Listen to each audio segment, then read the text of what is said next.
let me just begin saying the name of the book is called in Hebrew Shir Hashirim Asher Lishlomo. Shir meaning a song or a poem in Hebrew. You know the names of many, many songs. In fact, the Talmud names 10 songs that God apparently had included, among them prominently Shirat Hayam, the song at the sea, but the song of Deborah, if you remember, one of the prophetess.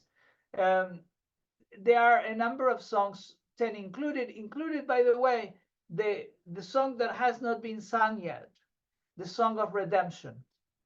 So you have a number of them, and Shir Hashirim is this book that is organized in 8 chapters, ascribed to King Solomon. Ascribed to King Solomon. It's not clear that he actually wrote it, but according to Jewish tradition, not only that he wrote it, this is part of a tractate, a commentary on the Song of Songs, Shir Hashirim, the Song of Songs.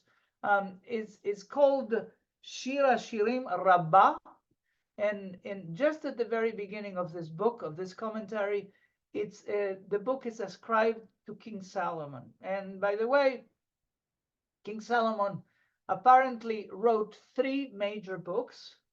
Shir Hashirim in his youth, as you might imagine.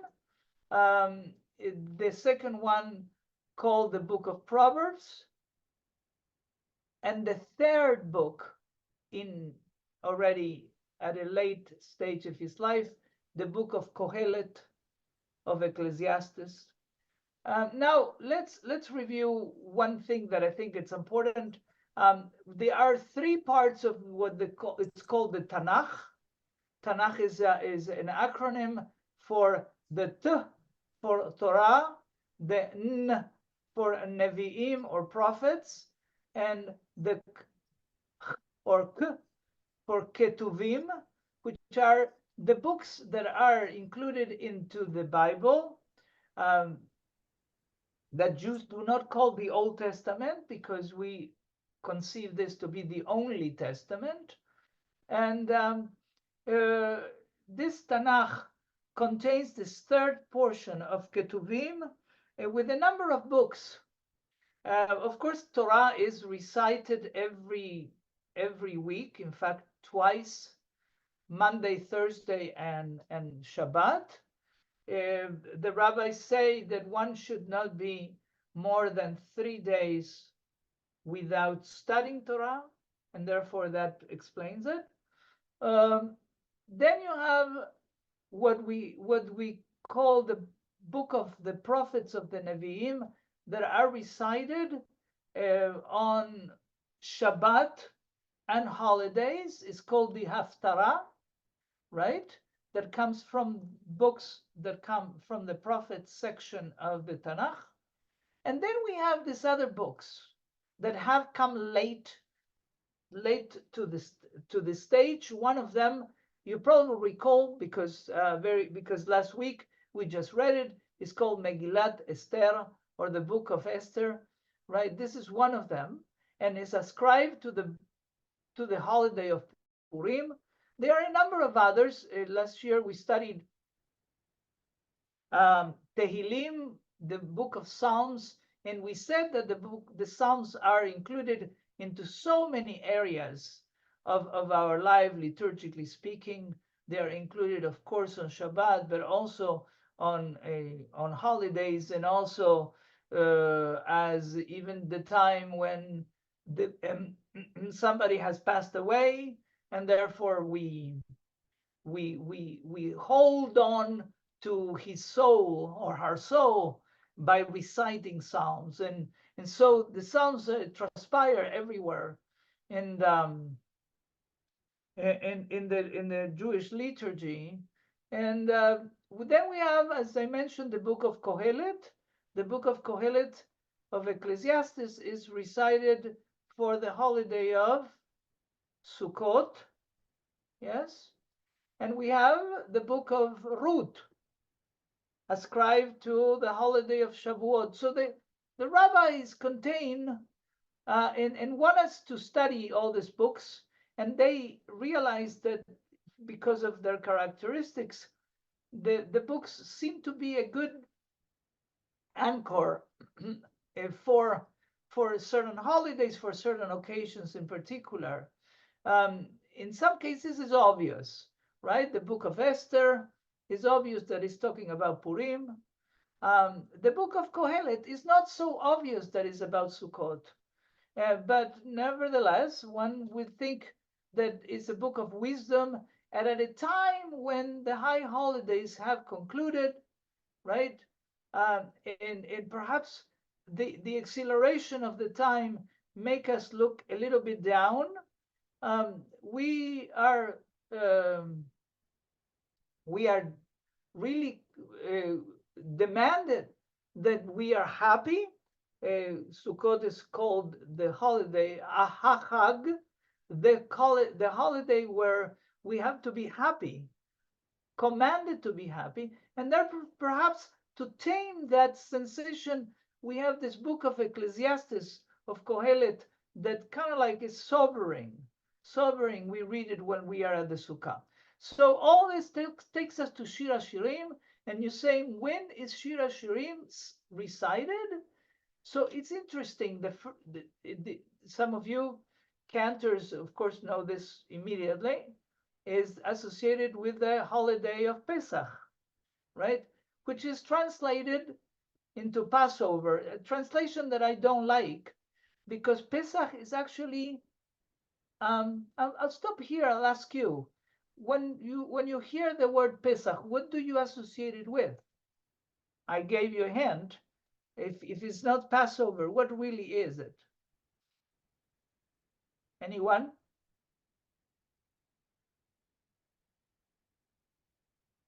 So we're talking about a sacrifice, yes?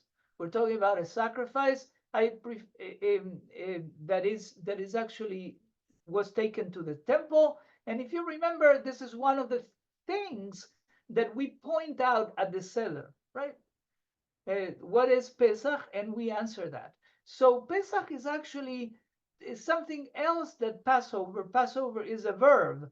Pasach alavatim is actually the idea that God, or the angel rather, pass over the houses, and therefore the for some reason translated into English as Passover. But Shir Hashirim is actually sung, chanted during the holiday of Pesach. According to some, they begin to chant it on the night of the second Seder, if you live, of course, in the diaspora, right? On the second Seder. Interestingly enough, this is only valid for the Ashkenazi community. For the Sephardic community and the so-called Mizrahi or Oriental community, Shir Hashirim is actually sung every week, especially during the during the summer, but not entirely. Why is this tradition related? It's actually a mystical tradition. If you remember, Shir Hashirim is about love. We'll discuss in a minute which type of love is this, but different is love. The Kabbalat Shabbat, the service that precedes the Shabbat, is actually also a service that's created in the city of Tzfat in Israel, in a hill, and it's a mystical component. If you recall, what happens with the service is that the mystics were eager to bring the Shabbat to their lives, and they bring the Shabbat to their lives with one purpose in mind, is to accelerate the Geulah, to accelerate the redemption. How is so? Because we are told that for redemption, what happens is that how is that redemption going to look like?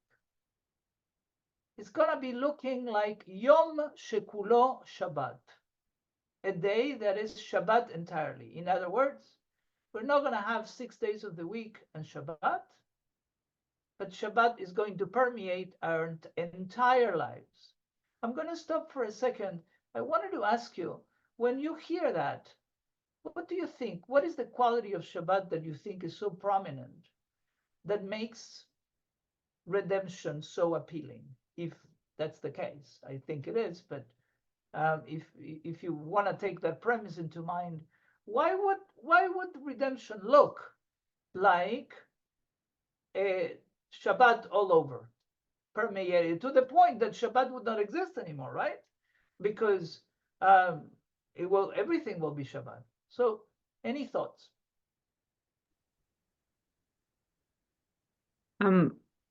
I think it's about connection with the divinity and the connection with spiritual life. So if you are, having this constantly, you don't need to have a rest from it, or you don't need, it's a constant connection with this spiritual being. So that will be redemption for in my point of view. That's great. That's great. Mhm. Absolutely. If you are able to connect with the creator of the universe in any fashion that you dream at, right? And the closer you get, and that you create that connection, then therefore, then it looks like redemption, right? Because you transcends your here and now into something much larger than that. And you're making a very valid point. We consider Shabbat as being the day where nothing is lacking. In fact, Sephardic Jews recite the famous Psalm 23. We discussed this last year, where it says, Adonai Roi, God is my shepherd, right? Nothing is lacking for me. Meaning exactly that in Shabbat, we don't technically ask for anything for sustenance, because on Shabbat, everything is provided. And actually, communities make sure of that and make sure that everyone is able to have what's needed, right, to perform the Shabbat, to have Shabbat in their lives. And so we also know that that's the case with what? Also with Pesach. Yes, we know of communities in the Middle East, but all over, that make sure that everyone would have matzah and maror and Pesach, and make sure that we can actually have that holiday. And just so you tell you, we talked about Shir Hashirim being 8 chapters and talking about love. And because there are 8 chapters and we have 4 sessions, I was thinking that to try to read this book completely in 4 sessions would be too much.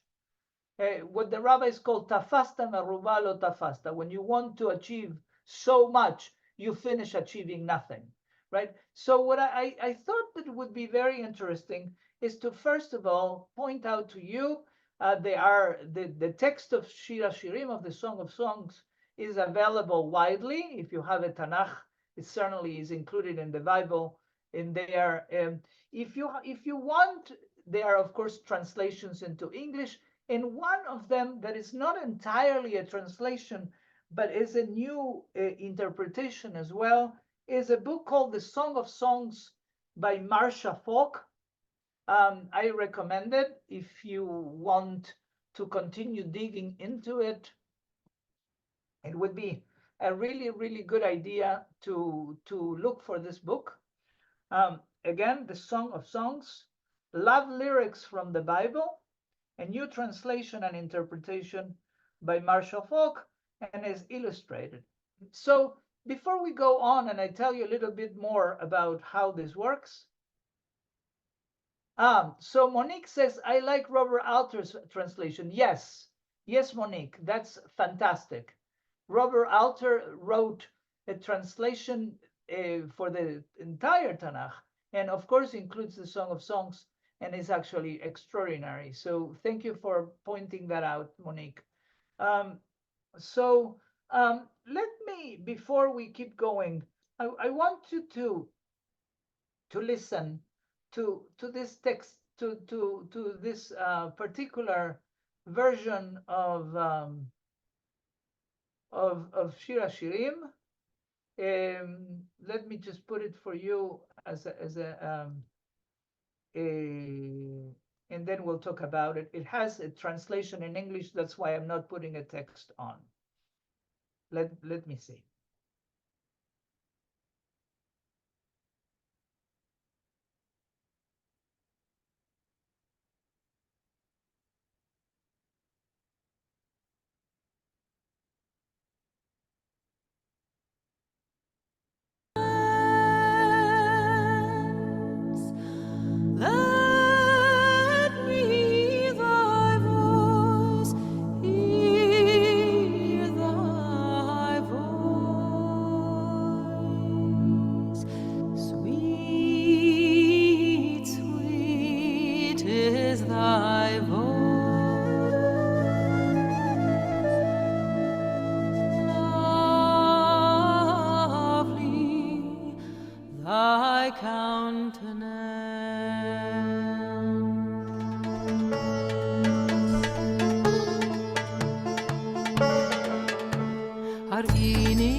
So very good. So I wanted you to play this recording for you for a number of reasons. One of them is because it's sung by a woman, and women are going to be one of the subjects that we're going to be covering into this sessions. The other one is because it's about relationship and specific about love, and love is going to be another of the topic of our session.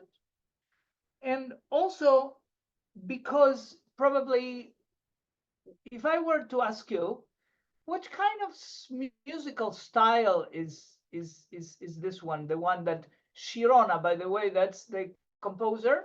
She lived in New Jersey. She comes from an Israeli family anyway.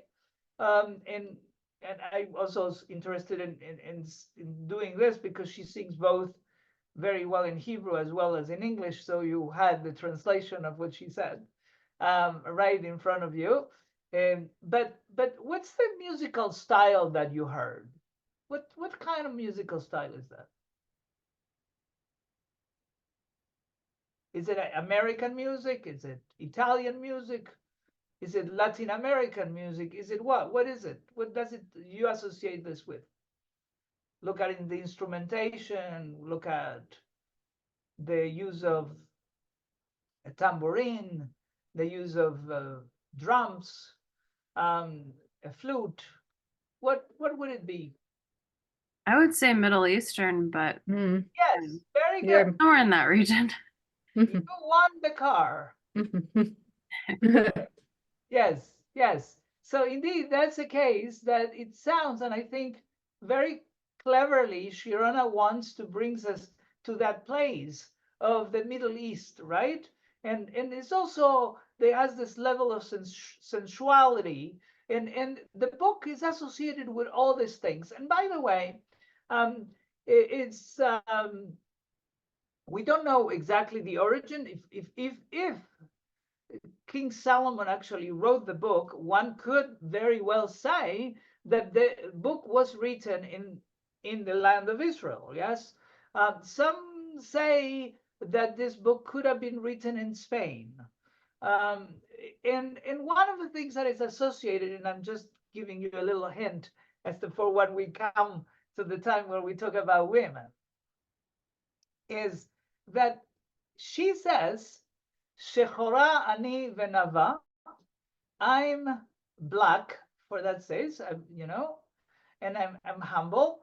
And it's very telling because she is, you'll see, they are basically two major protagonists, a woman and a man, or we'll see what is the other possibility here. But for now, according to the pshat, that is the literal understanding of the text, there are a woman and a man, and I wonder, right, if this book would have been written in Poland or in Germany, she probably would be blonde. Instead, she says she's a brunette. And not only that she is a brunette, but it's also she is very beautiful, which is another of the elements that we will be discussing a little bit more in depth on 2 weeks from now. So keep coming. But no, so that's interesting. And I was talking about the fact that this book is about love, is about relationships, and one wonders why on earth this book has been included into the Bible, into what we call the Jewish Bible, if you like, the Bible, whatever you do it, more specifically, as one of the books. In fact, just to give you a hint, this book did not have necessarily a good review among the rabbis. The rabbis were not terribly happy with its inclusion. They were discussing whether it would be included into the canon, as is it called. What do you think? is this a book that should be included? In the case of the book of Esther, you say, well, you know, even though God is not included in the book, but at least we know what is the book about, and it's about the salvation, if you like, of the Jewish people from annihilation. Perhaps it merits it. How about this book? It's a book of love. It's a book of relationship. It's a book about, you know, sex. Why? You have the floor. Is this book should be included in the Bible or not? Of course, this is a discussion, right? It has been included. But why do you think? Monique says, scholars say that it derives from popular wine songs. Haha. Wow, thank you, Monique. That helps it. Now we have drinking songs in the Bible. That's nice. Anybody? Don't be so shy. I think it represents the relationship, the sensuality of the relationship of humankind. So it's very appropriate to be included, being the relationship with God or the relationship with other human beings. Is colorful. It has to do with the commitment of loving that is so important in the Shema and following up. You know, the love is such a big theme, so I think it's very appropriate to be there. So Irene, your comment has it's very beautiful, but it has a lot of problems. It has a lot of problems. Let's look at some of the problems. First of all, you talk about God, but God is not in the book. This is part of the problems that the rabbis have. He doesn't mention God once in the whole book. Why would this be included in the Bible if God does not exist in this book, right? Right? So this is one of the problems that you're bringing. Thank you. The other problem that you bring is that you're talking about love, and we're going to see next week when we talk about love is Judaism, the religion, if you want, associated with love. When you think of love, when you think rather of Judaism, what do you think? What do you associate with Judaism? Well, mitzvot, commandments, what I have to do, what I don't have to do, right? You know, consequences. Right? A religion that is very, very systematic in many ways, a way of life. Everything is associated with something else, and you are commanded, and that is what we think of Judaism. Which religion do we think? Oh, see, Michael says, Shai Held's new book makes the case for Judaism as being about love. Yes. Shai Held is actually the rabbi of Hadar, the Hadar institution, and he just came up with a book. We'll talk about that a little bit next week. Thank you for bringing that up. Monique says, I was going to mention that too. Well, okay, I'm glad that you also know that, Monique. Yes. So Shai Held is a very prominent and a very inquisitive rabbi, and it's good to know about him. The Hadar institution is a fantastic institution. You should all know about it and study with them and collaborate financially as well. So for the most part, people have associations with this. For instance, the American society is the society about innovation, is about comfort, right? It's not that it's not about other things, but that's what we kind of like think of. If you think about the German society, you think of what? You think about a society that we call it Yeke, right? Like it's very punctual, that is very specific, that is very associated with discipline. If you talk about the Japanese, what do you say? Well, this is a society that it plays a great deal of attention to ritual, the way that you bow, the way that you even drink tea, right?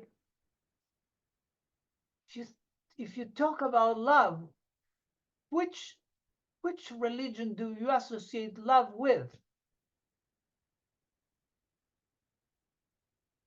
The question. You have to work in this class. This is just not Yeah. clear me. So Christianity is usually associated with love, but that's what makes us kind of uncomfortable. But anyway, okay. Yes. So somehow, the love for Jesus, the love, God is love. Yes, these are the kinds of things that we associate with Christianity, except that we have to remember that Judaism is also very much about love. And somehow we have lost that publicity battle. Somehow, somewhere in there, people forgot that Judaism contains a great deal of love in it, very prominently. Irene already began to talk about, right? The Shema, the Avta, and you would love God, right? And so the rabbis were thinking about this book, and they were saying, no, no, no, no, we should not be doing this. We should not include this book. This book is about all kinds of things that we are uncomfortable with, right? Love, sensuality, sex, all kinds of things that we don't want to hear about in a biblical content. And then comes the most prominent rabbi of the late first century, early second century, and his name is Rabbi Akiva. Rabbi Akiva, and he goes and he first says in one of the Mishnayot, in the Talmud, he says, well, all of the sacred writings are holy. The Song of Songs is the Holy of Holies. Kodesh Kodashim. Wow. Can we talk about that? How can it be? How can it be that this book is not only holy, it's the most holy of all of them? Now, part of that may be because Rabbi Akiva had a very, very fantastic relationship with his wife, right? And in fact, his wife was so devoted to him that when he went for 7 years to study, when he comes back, the story goes that he gets home, and before he approaches his wife, there is a conversation between his wife and other women. And the women are saying, how would you let him go for 7 years to study? Remember, Rabbi Akiva, by the way, began to study when he was 40 years old, in case that you think that it's too late to begin studying. He began and he became the most prominent of the rabbis of his generation. But he was 40, and he goes and he looks at water dropping on a stone, and he sees that with time it makes a dent on the stone. And he then says, if water can do that with the stone, that means that I can learn. And he goes for 7 years to study, and when he comes back, he overhears this conversation where his wife is talking to these other women that claim, how could you let him go for 7 years? Mm-hmm. And then she says, and if he needed 7 years more to study, I would let him even go for another 7 years. And what did Rabbi Akiva do? He actually turns back and goes for another 7 years to study. So somehow He had a very a relationship that it was very close, and that I guess his wife gets him, and he's very thankful to her, and maybe that's why he goes even more, and he says, "For the whole world is not as worthy as the day on which the Song of Songs was given to Israel. For all the writings are holy, but the Song of Songs is the Holy of Holies." I'm going to stop right here. You tell me, please, how can anyone dare to say that not only this book has to be included into the Tanakh, but on top of that, this book is the most Kodesh HaKodashim, the holiest of holies. So anybody, unless you just want to leave this class already, or maybe not, or maybe you have an answer to this. What did he have in mind? What did he say that? I'm sorry? What is it? What is it that he attaches to the story to make it so big and important to us? Anybody? Well, it's a story, so it's one of the greatest expressions of love. So in fact, is centering on this love. But the price for him to make the case and effectively insert the text into the canon was to take it from the human realm a bit and then create this allegory that it is the story between the love of Israel and God. And then later the Christians will go and continue the allegory and say that it's the love between the church and Christ. And so it's the allegorization that allows the text to be retained and preserved among the texts, which is great. But then it gives a different life to the text and also takes from the basic, which is the human love and love of man and woman. So I love Monique. Monique can teach the class from now on. She's coming over. I love Monique because she gets it. Because here's what happens, right? And I have to admit, I knew about this allegory in Hebrew, nimshal. Mashal is a comparison, and nimshal is an allegory. And it's interesting about this because indeed, as I'm going to read to you, Monique agrees with another great commentarist called Rashi, yeah, who lived in France during the First Crusade. And if you imagine, during the First Crusade, there were enormous calamities, and Rashi, Rabbi Shimon ben Yitzchaki, is actually the one that does not get any of the problems, the enormous problems of the First Crusade, get into him. And he's actually not only a commentator for the Song of Songs, but for the entire Torah and for the Talmud. Is an enormous person that we all need to know very deeply.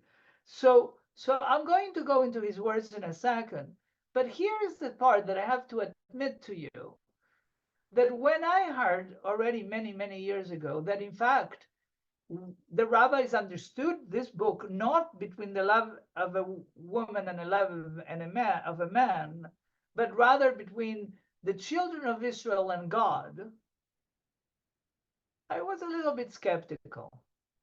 I said, yeah, they're reading too much into it. And then, years ago, it began to hit me that if you make this between a man and a woman, what happened to everyone else in our days that does not consider oneself totally a man or totally a woman. Is this book not for them? I'm talking about the LGBT community. And it really got to me that this idea of this allegory works so much better, is so much more inclusive than just the love of a man and a woman and a man. So thank you, Monique, for bringing that in, because indeed, this is what happens. And look at what Rashi says.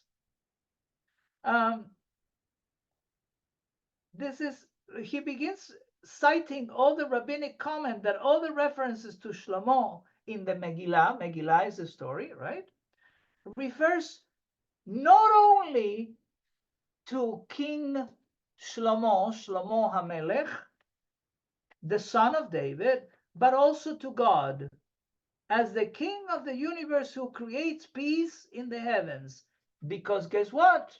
Why does he say peace in the heavens? Because you're all familiar with the text that is recited at the end of the Amidah, but also at the end of the Kaddish, and is central to our understanding in Judaism and the idea of peace, of shalom, right?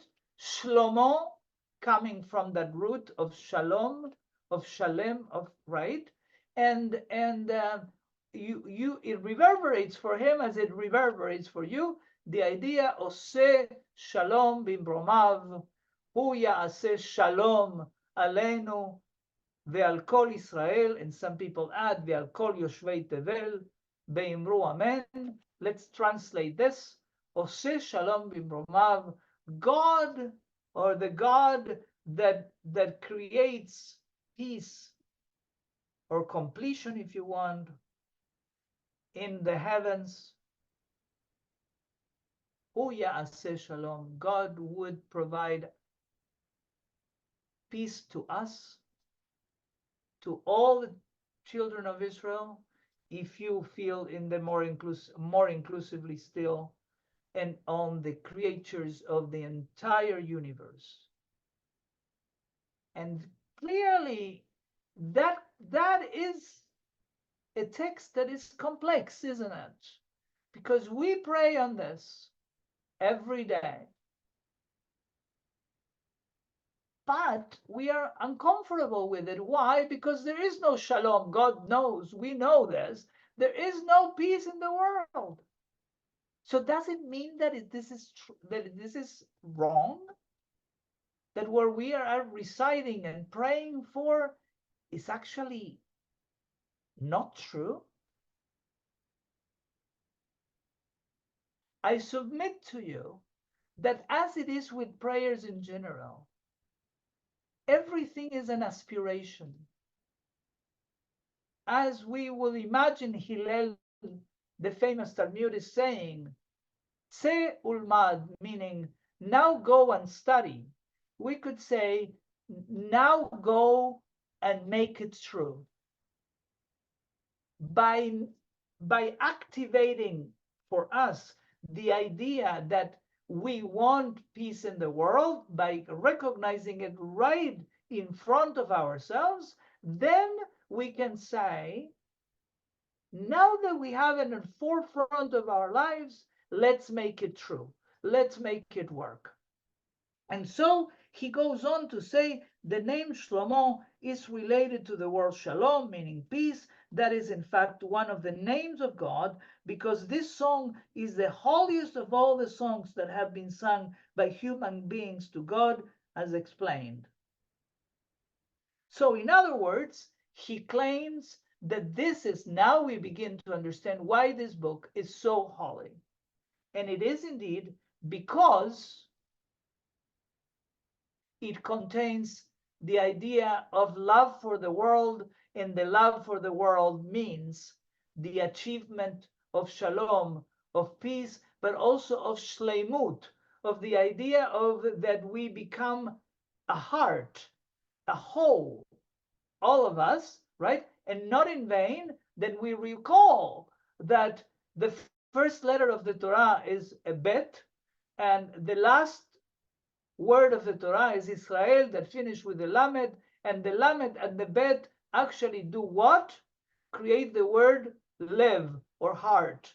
So Rashi knows this, and he's advocating that that's why Shir Hashirim is that kind of book. So I'm going to stop right for a second now, and what I like to do is what I very much like to do is to show you how this book is chanted according to different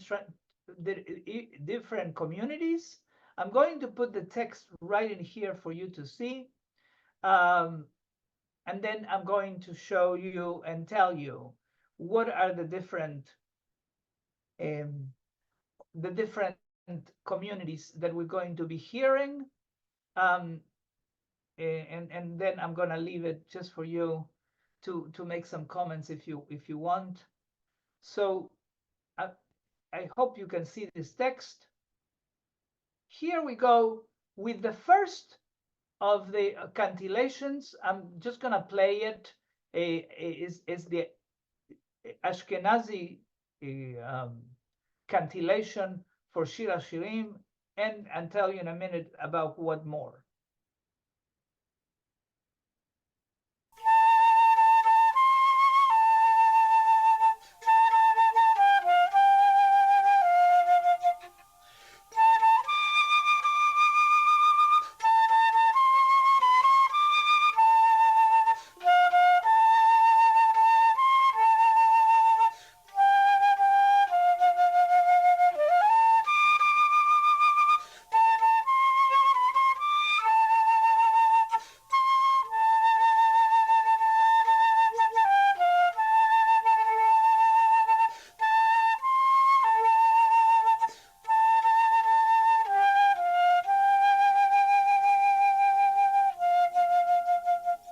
Okay, so for you to understand where we're talking here, you heard this, just the melody, the cantillation in itself. Each of these signs, I'm going to try to show you right here underneath the letters, but also sometimes on top.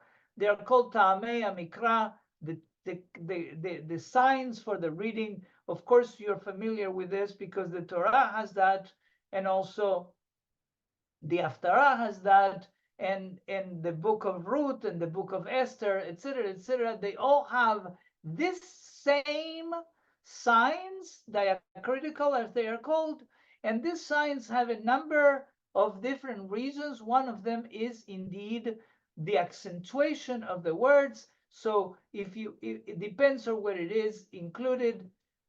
You are reading it. So Shir Hashirim, because it's under the resh, that you will accentuate it there. But if you have the word Ishakeni, you're going to say Ishakeni and not Ishakeni, because the first of the important signs is on that letter.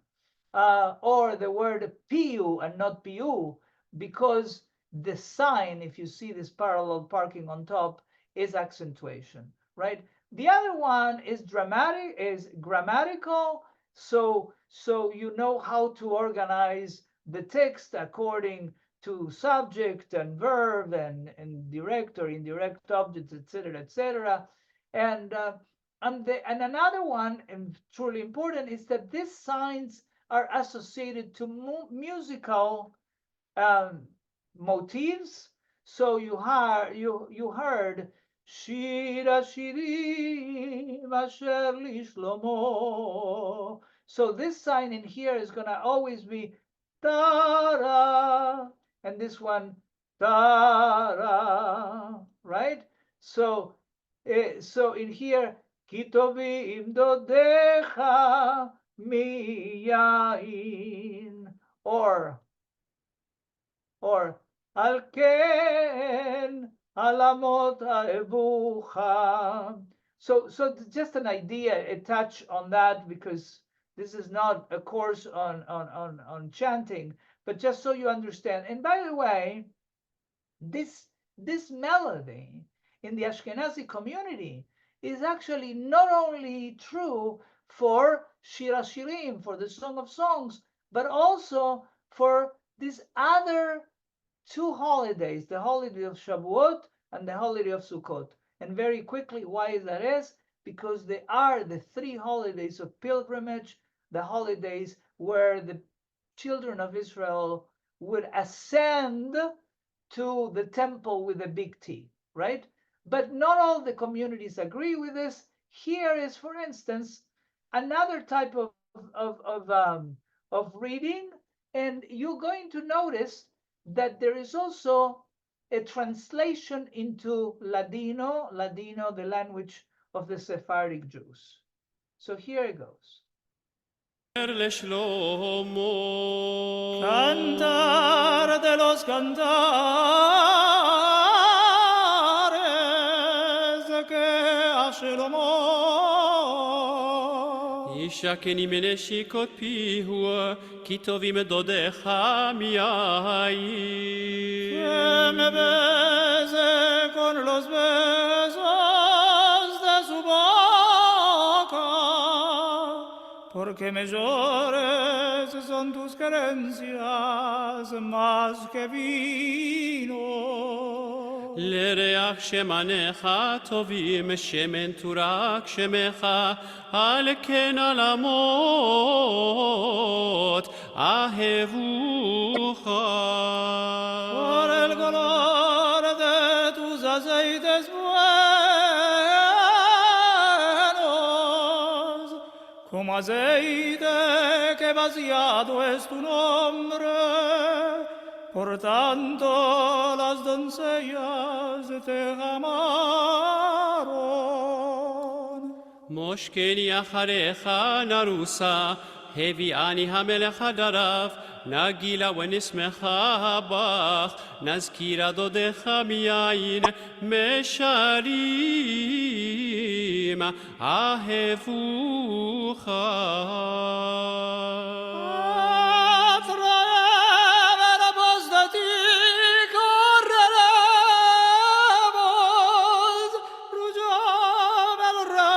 Sus cámaras, regocijarnos hemos y alegrarnos hemos contigo. Recordaremos tus querencias más que vino, Meisharim te amaron. Very good. And this, and the next one is a version from the Syrian community. Here it goes. Shir Hashirim Asher L'Shlama Yishakevim Meshikatziu Kitabim Zadecha Miyayin L'Reach Shemenecha Tovim Shemen Turak Shemecha Arken Alamet Ahebucha Moshchedi Acharecha Narusa Odiani Amelech Hadarab Tagila V'Nismechabat Naskira Zadecha Miyayin Mesharim Ahebucha שחרני בנבדנות ירושלים, והלך דרכי קריית שלמה. אל תראוני שאני כחרחרת, כצבחת מהשמש, בימי מחרובי, שמוני נטרה את הכרמים, תרמי שלי לא נטרתי. etc. I know that it's getting late, so I'm going to cut it a little short. But it gets you an idea of how this works, and you begin to see that while the text is the same text and the signs are the same signs, the music differs according to different communities. This is important because many times, especially in America, we think that there is only one way of chanting things, but there is a wide variety of it. We're going to be making that case for a little bit I want to reiterate to everyone that this is being recorded. So if you missed anything, or if you're going to miss, Christina is actually putting together a recording that is going to be sent to you, so you can actually listen to it as you wish. Next week, we're going to be talking about love in Shir Hashirim, and how that particularly refers to the text, and how you have translations that say, for instance, they loved you sincerely. They mention the loving kindness of their youth, the love of their nuptials, their following God in the wilderness, a land of drought and darkness, as they did not even prepare provisions for themselves, but they believed in God and in God's messenger. And they did not say, how can we go out into the wilderness, which is neither a land of seed nor food? But they follow God, and God brought them into the midst of the chambers of the envelopment of God's clouds. With this, they are still joyful today and happy with God despite their afflictions and distress, and they delight in the Torah, and there they recall God's love more than wine, and the sincerity of their love for the Creator of the universe. May it be this an inspiration to all of you as we are entering Shabbat. May we be able to get together once more time next week for the next 3 weeks. And please let me know if there are anything that you want me to cover that I'm not doing a good job at. And if there's more of something that you want to know and I can provide it to you, I'm going to write right here my email address, so you can all feel that you can approach me and discuss whatever you like. So Shabbat Shalom Mevorechet.